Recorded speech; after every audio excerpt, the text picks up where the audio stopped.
Buenas noches, licenciado. Buenas noches, licenciado. Buenas noches, Lice.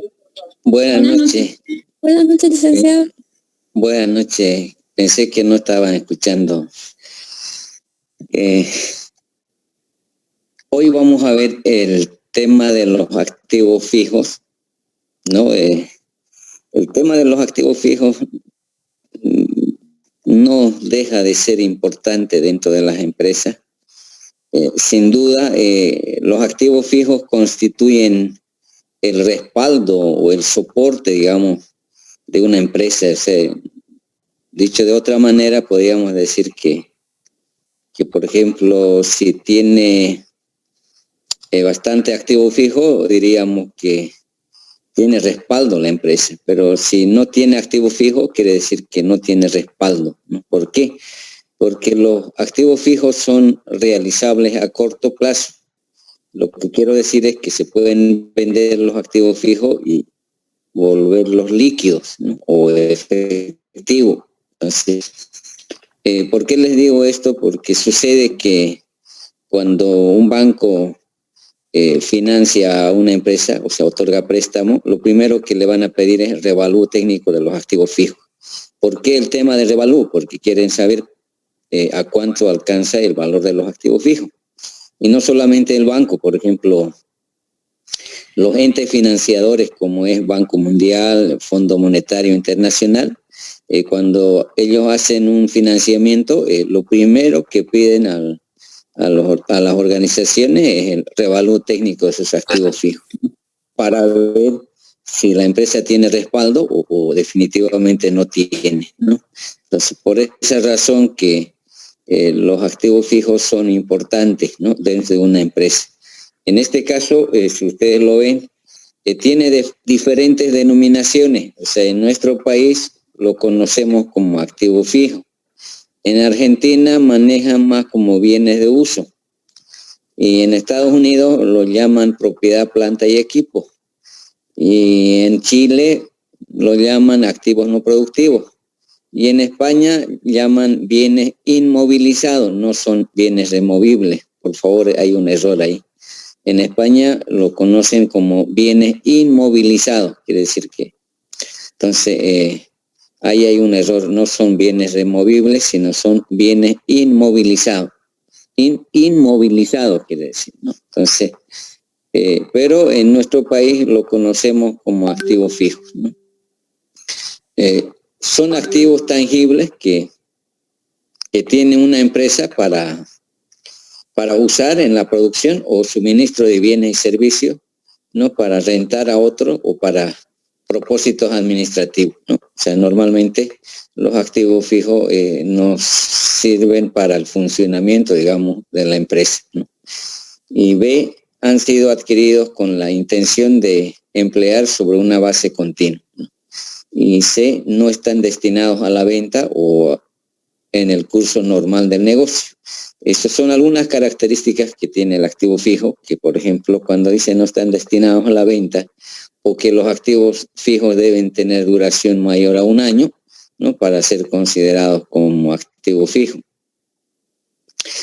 Los activos fijos representan, dice, frecuentemente una porción importante de los activos totales de una empresa, ¿no? Sin duda, o sea, ¿no?, los activos fijos siempre van a representar una porción importante de los activos totales de una empresa. Por lo tanto, son importantes para la presentación de la situación financiera de la empresa. Además, dice, el determinar si una erogación representa un activo o un gasto puede tener un efecto considerable sobre los resultados de operación que una empresa presente, ¿no? Y la identificación de los activos fijos, cuando las partidas deben clasificarse como activos fijos, se requiere del uso de juicio para aplicar dicho criterio o circunstancias específicas, tales como moldes, herramientas, y aplicar el criterio al valor total de las mismas. O sea, ¿qué significa? Que para considerar, digamos, si voy a llevarlo como activo fijo o como gasto, no debo considerar, dice, el criterio del valor total de los activos. O sea, si es importante, no es relevante, ¿no? Entonces, y no se olviden que para considerar un activo fijo siempre hay que tomar en cuenta que no esté destinado a la venta, por un lado, por otro lado, tenga duración mayor a 1 año, y también hay que tomar el valor, digamos, ¿no? El valor, digamos, de los activos fijos, ¿no? Entonces, pero generalmente ahí nos dice, por ejemplo, deja a criterio, ¿no? Y esto está dado por si bien recuerdas, por la NIC número 16, ¿no? Que habla sobre los activos fijos, ¿no? Y la actualización de activos fijos, ¿no? Deberá estar en función a unidad de fomento de vivienda en nuestro país, ¿no? O sea, actualizamos los activos fijos, ¿no? Cosa que en otros países como Estados Unidos ya no actualizan los activos fijos, ¿no? Sin embargo, en nuestro país se mantiene todavía la actualización de los activos fijos, ya que primero prevalece lo que es la ley, ¿no? Entonces, y la depreciación, ¿no? Es la distribución del importe depreciable, dice, de un activo durante su vida útil estimada. La depreciación se carga al resultado, ya sea directa o indirectamente. A ver, yo a principio les había sugerido que puedan contar con un diccionario para contadores, ¿no? Yo, por ejemplo, no le entiendo qué significa depreciación. A ver, si alguien me puede explicar o ayudar, ¿qué significa la depreciación? A ver, ¿cómo podemos entender? Porque ese término tenemos que manejar, pues porque somos contadores. A ver si alguien me puede ayudar, la depreciación, ¿qué significaría?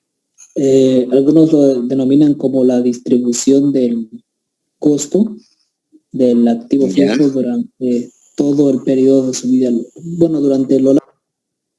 Ya, bien. ¿No? A ver, otro término para entender sobre la depreciación.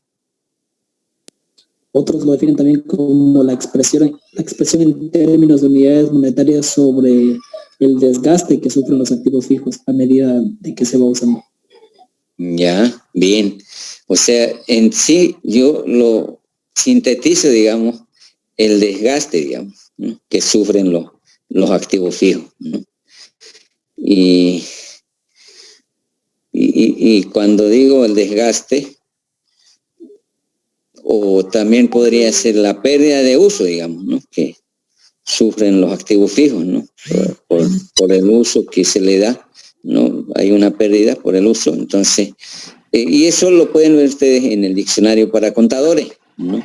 Lo que decía que la distribución de los costos durante el periodo de su vida útil, eso está dado en la NIC, si bien recuerdo, está en la NIC número 16, ¿no? Ahí ustedes pueden ver, ¿no? Y es importante que manejemos qué significa depreciación, ¿no? ¿Qué pasa con las mejoras y reparaciones de los activos fijos? Ahí, por ejemplo, si bien las normas internacionales también hablan, pero según nuestra normativa es más específico, porque dice que las mejoras y reparaciones hasta el 20% deben ir a gasto, y si es mayor al 20% deben ir al costo, ¿no? Así establece.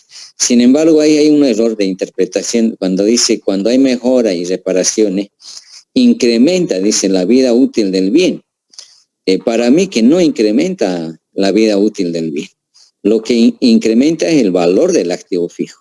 Y si por mejora o reparaciones incrementa el valor del bien, la depreciación también va a ser mayor, pero de ninguna manera incrementa la vida útil del bien. O sea, ustedes saben que edificio, por ejemplo, tiene una vida útil estimada de 40 años, pero no puede, si hubo mejora o reparaciones, que dure 60 o 50 años, ya sería otro porcentaje de depreciación, pero no lo es así. O sea, si ustedes revisan la norma, ahí hay una discrepancia en el sentido de que las mejoras y reparaciones no incrementan la vida útil del bien.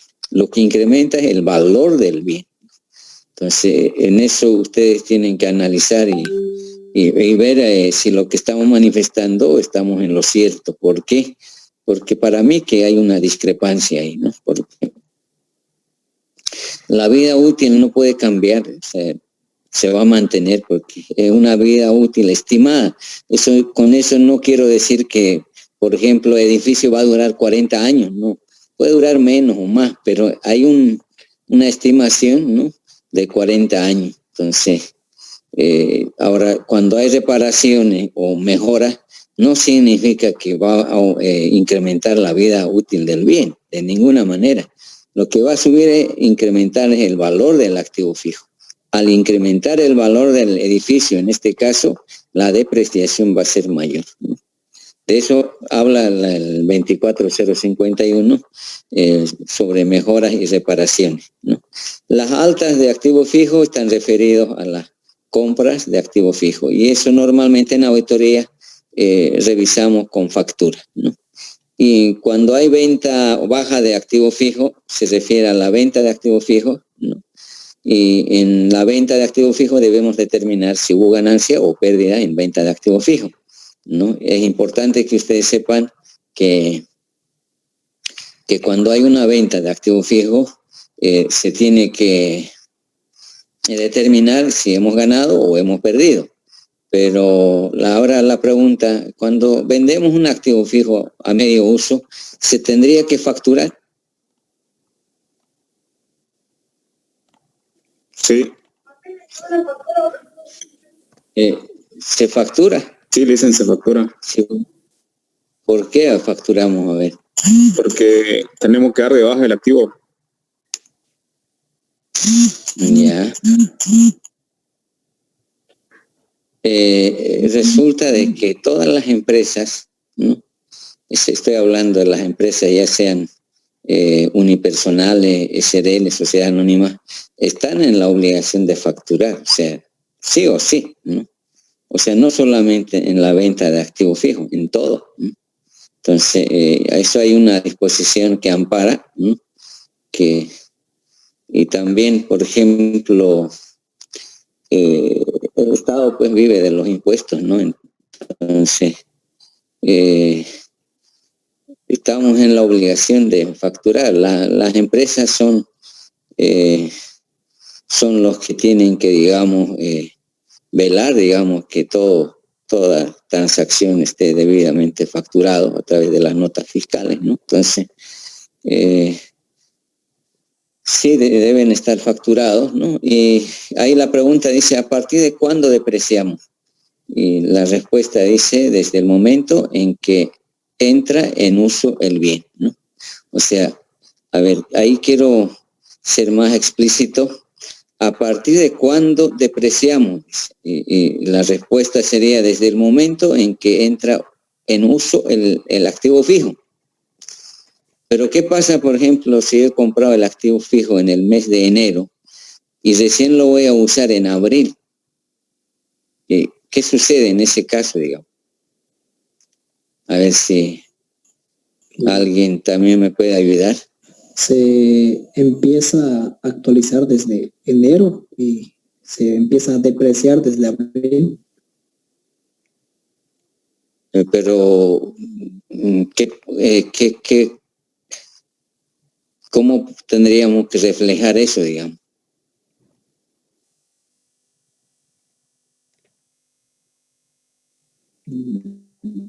¿O dónde tendríamos que decir sobre esa situación que se está dando, digamos? O sea, si bien hemos comprado en enero, pues recién va a entrar en uso a partir de abril, por decir, ¿no? Son enero, febrero, marzo, 3 meses, digamos, que no está en uso. Tendría que revelar en las notas, ¿no, Lisa? En la nota a los estados financieros, porque esa es la única forma, digamos, porque si no, Impuestos Nacionales no va a multar, ¿no? Entonces, si no reflejamos en la nota, no explicamos en la nota a los estados financieros, entonces, y si está en la nota, entonces decimos, no, en la nota estamos diciendo que el activo fijo, si bien ha sido comprado en enero y recién entra en uso a partir de abril, por lo tanto, ahí en una nota hay que reflejar, ¿no? Y también nos dice el mes inicial se debe tomar mes completo. Eso también hay que entenderlo, que significa que si hemos comprado un activo fijo el 5 de abril o hemos comprado el 30 de abril, ¿no? Hay que tomar para la depreciación mes completo, y lo dice la ley, ¿no? Entonces,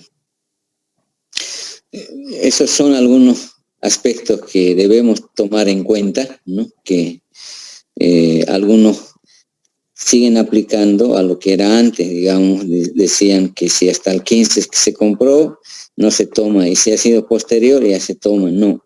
Ahora la ley dice que el mes inicial se debe tomar mes completo, quiere decir que así se haya comprado el 1 de abril o el 30 de abril, depreciamos por mes completo, ¿no? Y la depreciación efectuada sobre los bienes revalorizados no es deducible para fines del impuesto a las utilidades de las empresas, ¿no? Ese es otro tema que está siendo bien discutido, ¿no? Pero la ley es, por eso siempre yo reitero, ¿no? La ley prevalece, o sea, marco legal prevalece por encima del marco técnico, ¿no? Entonces, que la depreciación efectuada sobre los bienes revalorizados es no deducible para la determinación del impuesto a las utilidades, ¿no? Entonces, estos son algunos aspectos que debemos tomar en cuenta dentro de los activos fijos. Ahora, dentro de lo que ya concierne a auditoría, lo crítico en los activos fijos siempre es el tema de la depreciación, ¿no? Que la depreciación esté sobrevaluado o subvaluado. Entonces, en eso tenemos que los auditores hacer una prueba o hacer un análisis, ¿no? Y eso quiero decirles que en la práctica no siempre hacemos un recálculo de todos los activos fijos, no, sino que vemos primero la composición de los activos fijos y cuáles son los activos fijos más, digamos, más significativos y a eso es lo que examinamos, digamos, ¿no? Por ejemplo, en algunas empresas tienen bastante activo fijo y verifiquemos más del 50% es suficiente, o sea, para ver cómo ellos están determinando si están actualizando correctamente y la depreciación, ¿no? Ahora, en algunos casos, por ejemplo, en la práctica, muchas veces se hacen cálculos globales, ¿no? Cuando no hay altas ni bajas, entonces se puede hacer una prueba global, ¿no? Para cuando no hay movimiento y no amerita, digamos, mayor análisis, ¿no? Por ejemplo, podríamos determinar la depreciación en forma global, ¿no? Pero siempre y cuando que no haya movimiento, o sea, de alta y baja de los activos fijos.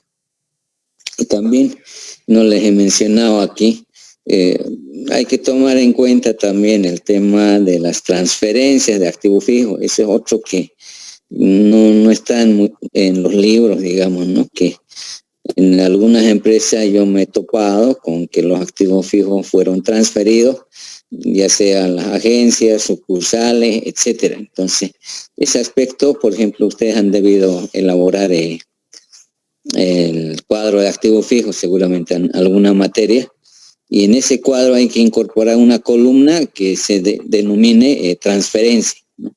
Para considerar que esos activos fijos han sido transferidos, por decir, ¿no? A la agencia o a la sucursal, ¿no? Entonces, el tema de las transferencias hay que tomar en cuenta, ¿no? Y también el tema de los activos fijos o maquinaria principalmente que hay empresas que van importando, digamos, maquinaria con financiamiento. Y ustedes saben que todo financiamiento tiene su costo.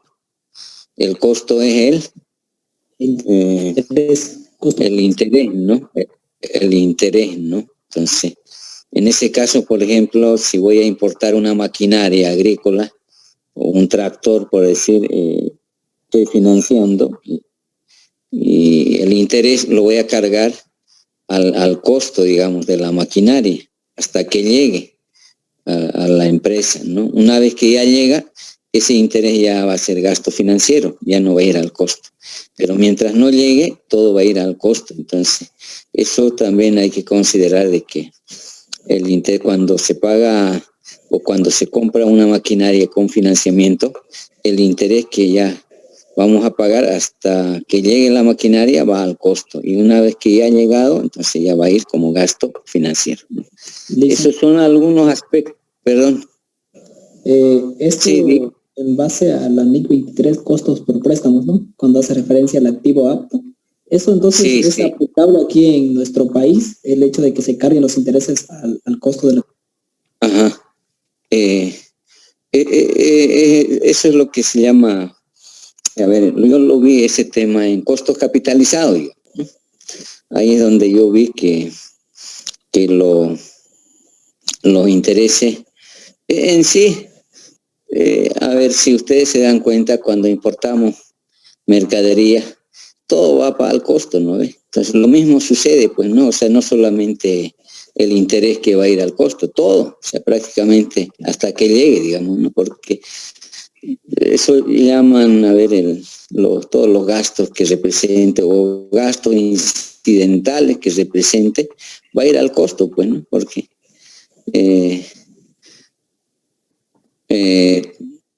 eso va a incrementar, digamos, por eso que cuando decimos, por ejemplo, costo depreciable, ¿no? Sobre qué costo vamos a depreciar. Entonces ahí la respuesta es, vamos a depreciar sobre la adquisición, digamos, ¿no? del activo fijo, o sobre los activos, sobre la adquisición, pero más los gastos incidentales que pueda representar. Entonces, todos los gastos incidentales que demande, ¿no? Van al costo, ¿no? Porque, y una vez que ya llegue la maquinaria, entonces el interés que se va a pagar va a ir como gasto, ¿no? Entonces, ese es otro caso, ¿no? Que hay que tomar también en cuenta dentro de lo que son los activos fijos. Ahora sucede eso en algunas importadoras, yo lo vi eso, ¿no? Por eso es que es importante, digamos, mencionar, porque no en todas las empresas se ve, digamos, ¿no? Pero más se ve en esas empresas que se dedican a la importación y exportación, ¿no? Entonces, ahí uno lo ve, digamos, cuál es el tratamiento, digamos, ¿no? Cómo se contabiliza, ¿no? Después, o sea, ahí reitero, ¿no? Que no solamente es el interés, sino va impuesto, carguío, etcétera, ¿no? O sea, porque a veces son maquinarias enormes y requiere, digamos, ¿no? El transporte o flete, ¿no? Y yo recuerdo que alguna vez he observado, digamos, maquinarias enormes que están en almacenes y sugerir que alguien se haga cargo de eso no procede, porque me dijeron que para mover esa maquinaria se requiere otra maquinaria de mayor, digamos, y aquí en Bolivia no hay. A veces traen de Argentina o de Chile, me dicen, ¿no? Entonces, solamente para moverlo, digamos. Entonces, y eso lo he podido ver en las empresas petroleras, ¿no? Entonces hay situaciones, no en todas las empresas, ¿no? Pero hay casos que uno, he visto en las empresas petroleras, hay maquinaria sofisticada, ¿no? Que lo dejan ahí y están ahí, ¿no? O sea, en el campo y cualquiera diría que se lo van a llevar, sin embargo, no, porque para mover se requiere no sé cuántas toneladas por pesa, pues, ¿no? Entonces, bien, entonces, el tema de los activos fijos, ¿no?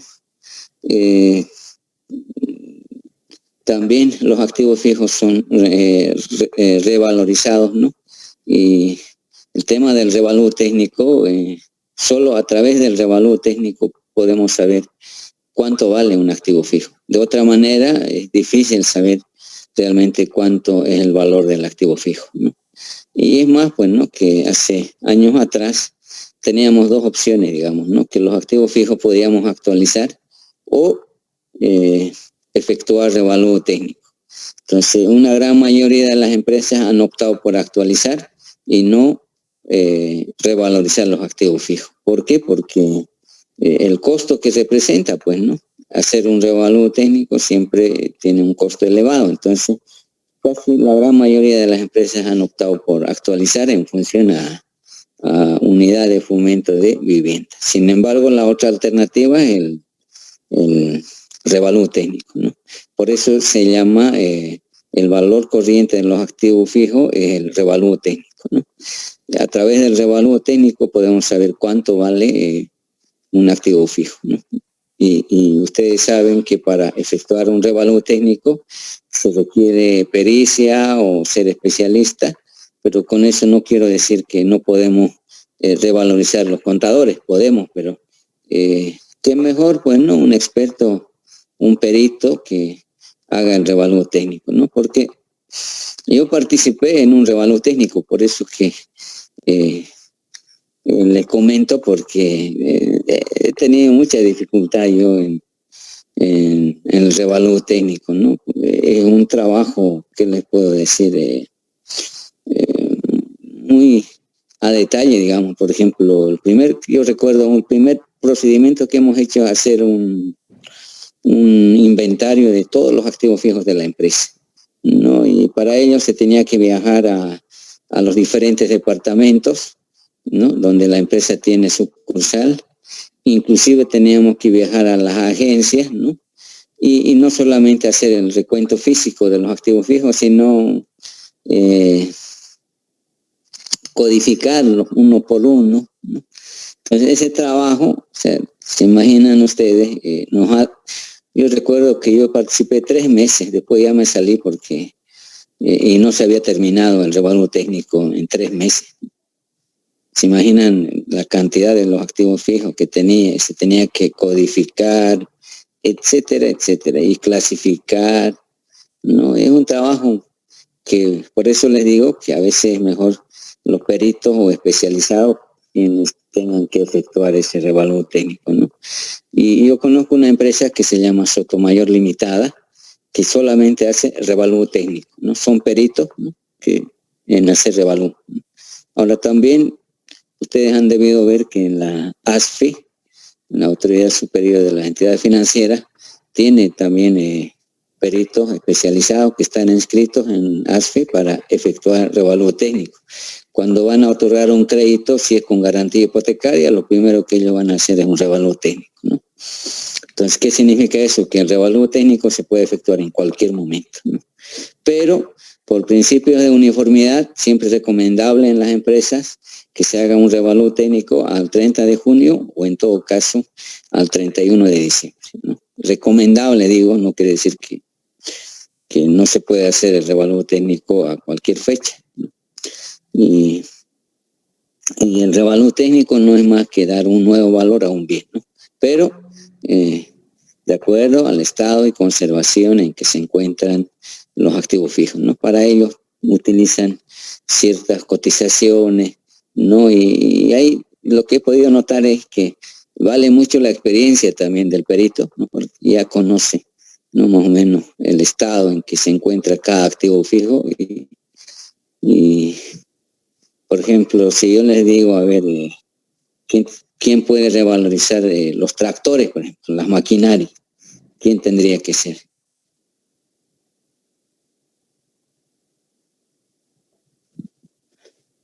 ¿Quién podría efectuar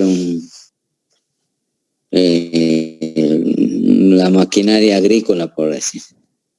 Un ingeniero agrónomo, pues, ¿no? Se conoce.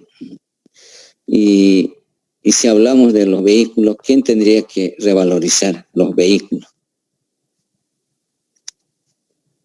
Ingeniero comercial. Un ingeniero en automotores, ¿no? O sea, un ingeniero en automotores quien conoce, digamos, cuáles son las características, etcétera, ¿no? Entonces, así, digamos, hay especialistas que son los que le van a asignar un nuevo valor a ese bien, ¿no?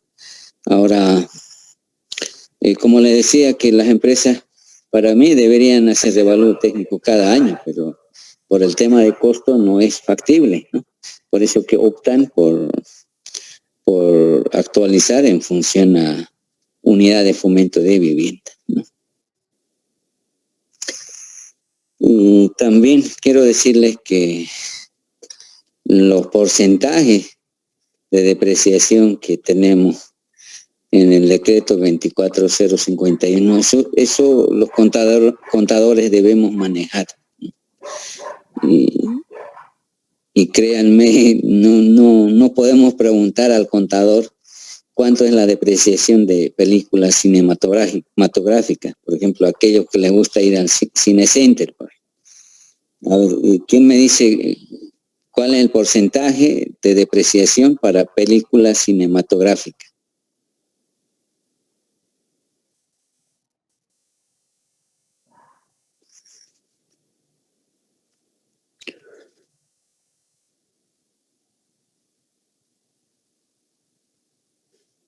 A ver si alguien se acuerda o...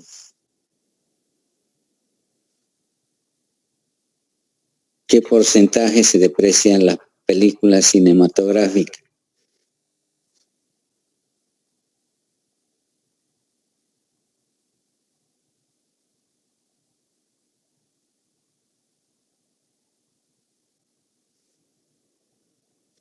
Eso les digo porque en un examen de grado, no voy a decir la universidad, pero en un examen de grado entró, digamos, el activo fijo de películas cinematográficas y pedía depreciar, ¿no?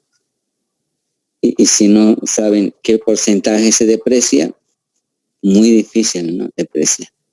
Entonces, vean ustedes que como auditores, y tampoco puedo preguntar al contador, por ejemplo, un auditor recuerdo que preguntó al contador, por ejemplo, maquinaria, ¿no? En general, ¿cuánto era la depreciación? Y el contador dijo 12,5%, tiene 8 años de vida útil. Inmediatamente la pregunta del contador, ¿qué tiempo está trabajando la señorita Viviana? Decían, ¿no? O sea, ¿qué estamos mostrando, digamos, ¿no? Una debilidad, digamos. Entonces, en eso hay que tener cuidado, ¿no? Que no podemos mostrar flaquezas o debilidades que tenemos, obviamente, pero a veces es mejor preguntar al compañero del grupo o del equipo y no al contador, porque hay que cuidar ese aspecto que en la práctica, ¿no? Que mostrar debilidades o preguntar algunos casos, por ejemplo, a ver, yo les digo, por ejemplo, decir al contador que el balance no iguala, se enojan ellos. ¿Se imaginan la reacción que tienen ellos, no? A ver, si ustedes se ponen en su lugar de contador, ¿cómo reaccionarían, no? De diferente manera, ¿no? Algunos van a reaccionar de manera violenta, otros no, etcétera. En mi caso, me molestaría, digamos, que me diga que mi balance no iguala. Se dan cuenta, ¿no? O sea, por eso que no es nomás decir el balance no iguala. Y cuando es que yo les digo esto, yo lo he vivido, ya lo he pasado. Y recuerdo que una señorita dijo que su balance no iguala. ¿Y el contador qué hizo? Licenciada, le dijo, en este momento yo se lo igualo. Y lo igualó el balance. ¿Qué pasó? Que no estaba tomando alguna subcuenta, digamos, ¿no? Y por eso que no le igualaba el balance, y el contador le dijo, está igualado, sacramentado, foliado, etcétera, etcétera. Y ¿quién quedó mal? La auditora, digamos. Queda mal porque por eso cuando uno, para decir que no iguala, hay que cerciorarse, estar seguro de que hay diferencia. De no ser así, mejor no decir nada, ¿no? Y la verdad, pues no, ¿a cuántos nos ha pasado? A mí también me pasó, encontraba una diferencia y ya estaba corriendo del contador, como si hubiera descubierto América, digamos, ¿no? Entonces, eso uno va aprendiendo de acuerdo a la práctica, ¿no? Ya me pasó a mí y pasa con muchos auditores que cuando encuentran una diferencia y lo hacen grande, ¿no? Y quieren mostrar de que han encontrado un hallazgo de autoría, ¿no? Entonces, pero ¿quién no ha sido un auditor asistente, no?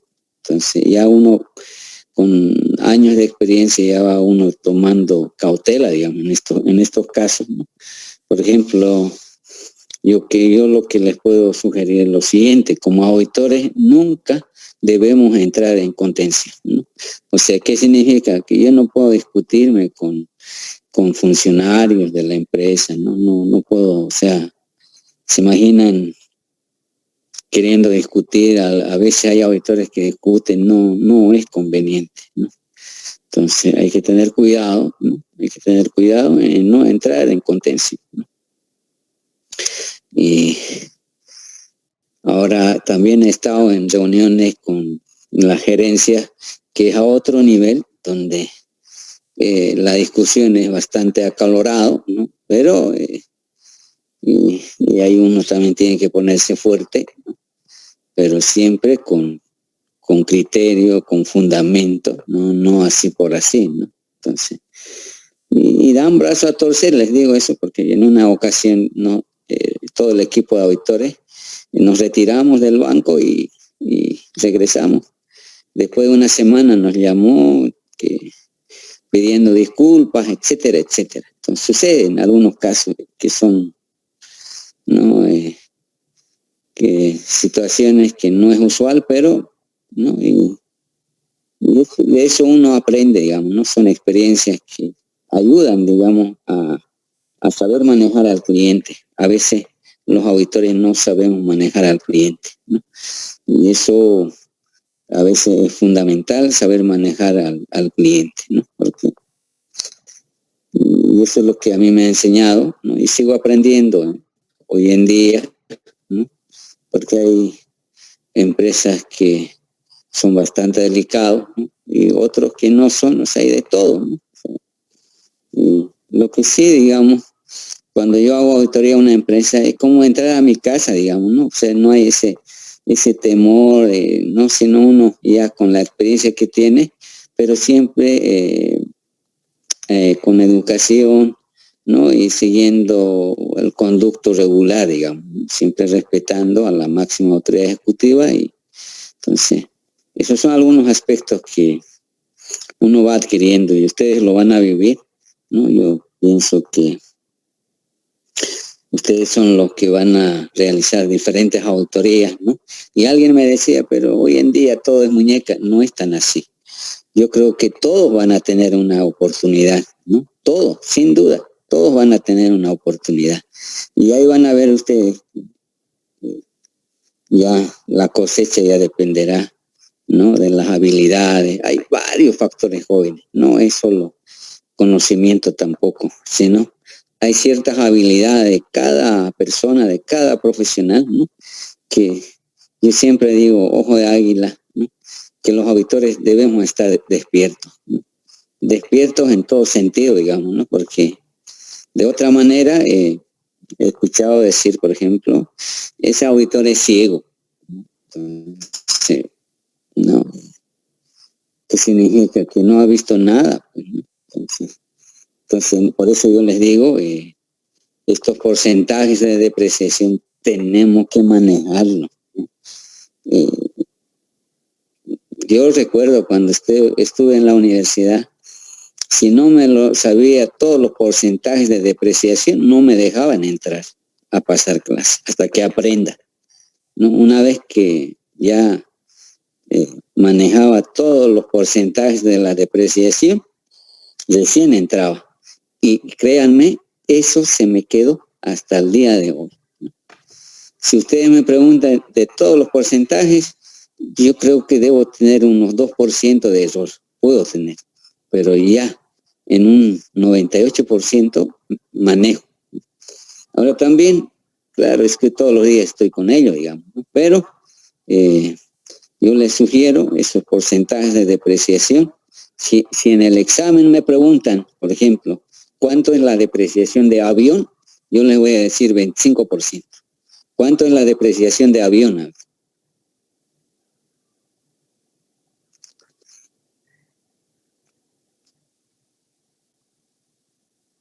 Nadie sabe, ¿ve? 20%. 20%. Lo mismo que el vehículo. Película, el primer año, 50%. El segundo año, 30%. Y el último año, 20%. O sea, película cinematográfica se deprecia en 3 años. ¿No? El primer año varía 50%, el segundo 30% y el último 20%. Entonces, y está en el decreto 24051. No estoy diciendo, está en el decreto 24051. Entonces, hay que repasarlo.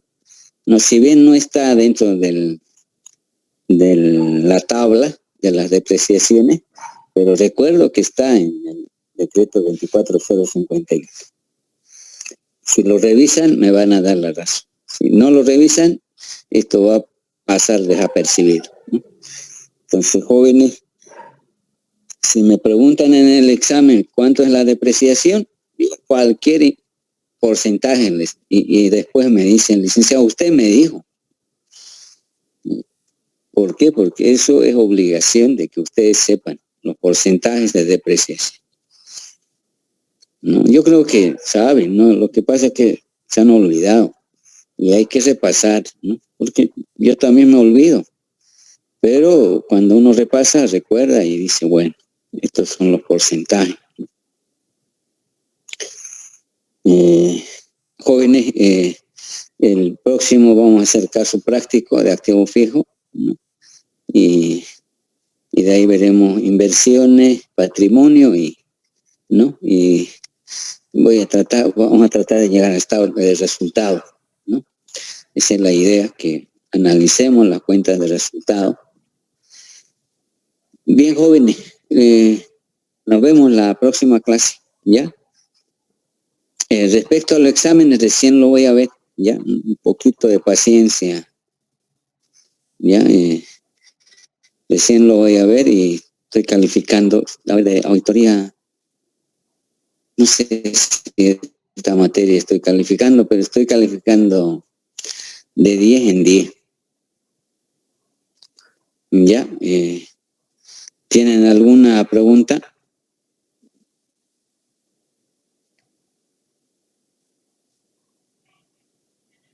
Nada, bueno. Hasta la próxima, jóvenes. Hasta luego, licenciado. Hasta la próxima, licenciado. Bueno, Hasta luego, licenciado. hasta luego.